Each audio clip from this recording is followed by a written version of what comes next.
जवान मूवी? एक बार नहीं 2 बार देखा। अच्छा, 2 बार आज तक देखे हैं। इतना मतलब किसी फ़िल्म को देखने के लिए इतनी ज़्यादा दिलचस्पी या कहते हैं ना वो भूख नहीं थी।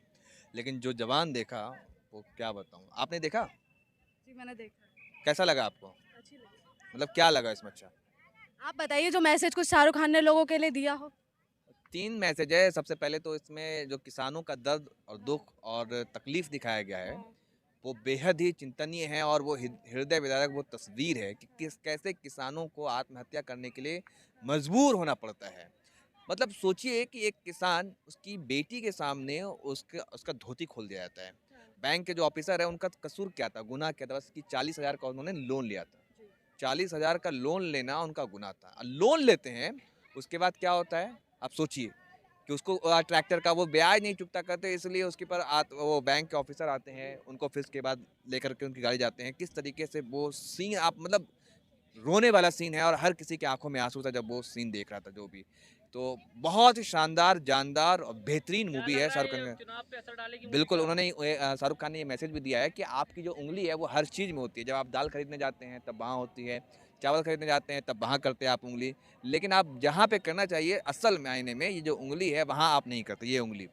वहाँ नहीं करते क्योंकि ये उँगली वो उँगली है जो आपको ये पावर देता है, वो ताकत देता है कि भाई आप सरकार बना भी सकते हो, बिगाड़ भी सकते हो, गिरा भी सकते हो, हटा भी सकते हो।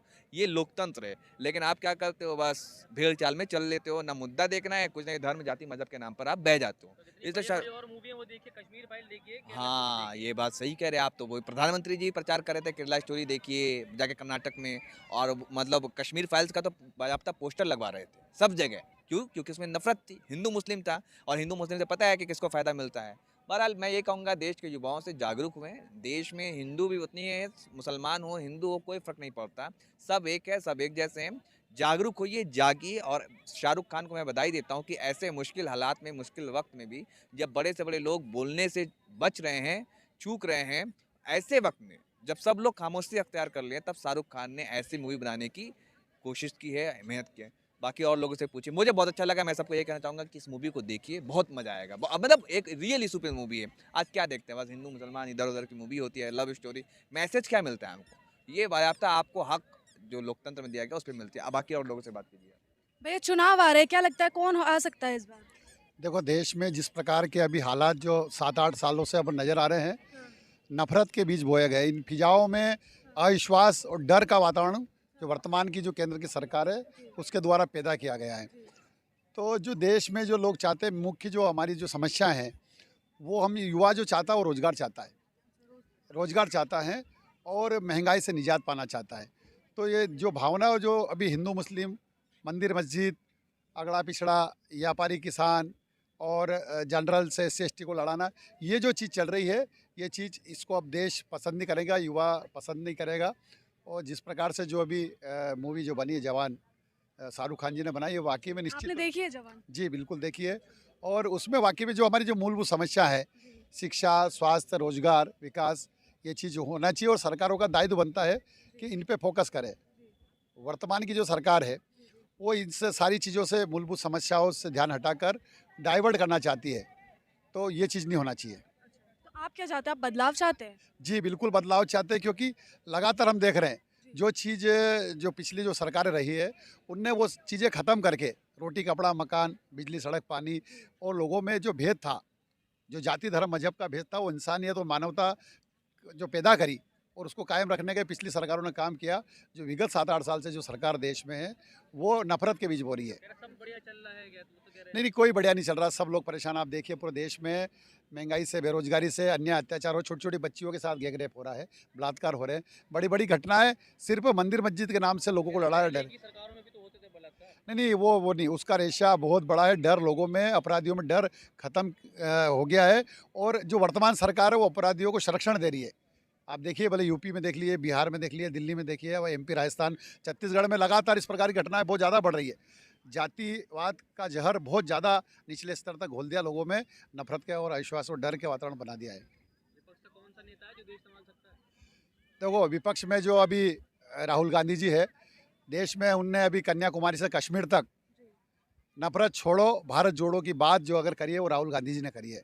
निश्चित तौर में वो जो परिवार है जो देश के लिए शहादत दी है, लोग कुर्बानी तो दी। कहते हैं वो दिखावा है। नहीं नहीं, कोई दिखावा नहीं। आप सोचिए कि जो वर्तमान की जो बीजेपी आरएसएस की जो सरकार है देश में अभी जो काबिज है, उसका एक नेता, एक मंत्री या देश का एक नेता, मुख्यमंत्री ऐसा बताया जो गांव खेड़े गरीब मजदूर की झोपड़ी में जाके बात कर रहा है, उसकी समस्या सुन रहा है और उसकी समस्या को हल करने का आश्वासन दे रहा काम किया, ऐसा कोई नेता नहीं है। 3,500 किलोमीटर की पद यात्रा, 6 महीने तक पैदल चलना, घर परिवार को, देश को आज़ाद करना में उनका परिवार का बहुत बड़ा योगदान रहा। उस परिवार का व्यक्ति अगर खुली हवाओं में, खुली फिजाओं में, नफरत के बाजार में मोहब्बत की दुकान खोलना निकला तो ये बहुत बड़ी बात है। जी, तो आप मतलब राहुल गांधी को इस बार देख रहे हैं? बिल्कुल, राहुल गांधी अपनी जगह अपना काम कर रहे हैं, पर देश में जो अविश्वास, डर और जो नफरत का वातावरण पैदा किया, ये हम समाप्त करना चाहते हैं।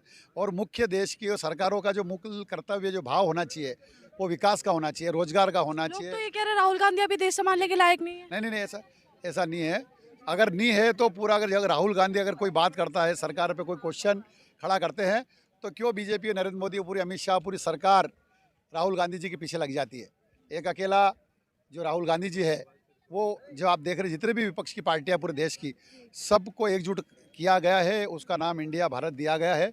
और उनके माध्यम से जो 2024 का लोकसभा का चुनाव होना है, वो पूरे देश के लोगों की भाव है कि उस सरकार को तख्ता पलट करने के लिए तैयार तो है। ये कहते हैं 70 साल में देश खोखला कर दिया, अगर दोबारा आएंगे तो दोबारा वही हाल हो जाएगा। नहीं नहीं, 70 साल की पहले की बात कीजिए, अपने एक सुई नहीं बनती थी देश में, है ना। और रोटी कपड़ा मकान की भी बहुत दिक्कत थी। आपको देखा कि गांधी जी का उदाहरण आपको मालूम है, गांधी जी बैरिस्टर थे और वो कई परिवार में मिलने गए तो वहाँ देखा कि वो सासू माँ आई है और वो पत्नी अंदर है, फिर पत्नी को बुलाया तो फिर सासू माँ अंदर है, तो पूछा कि ऐसा क्या हम चाहते हैं कि सास बहू एक साथ में मिलना चाहता हूँ। तो उनने बताया उस ज़माने में कि उनके घर में एक मात्र साड़ी थी जो एक जना पहन के बाहर आ सकता था।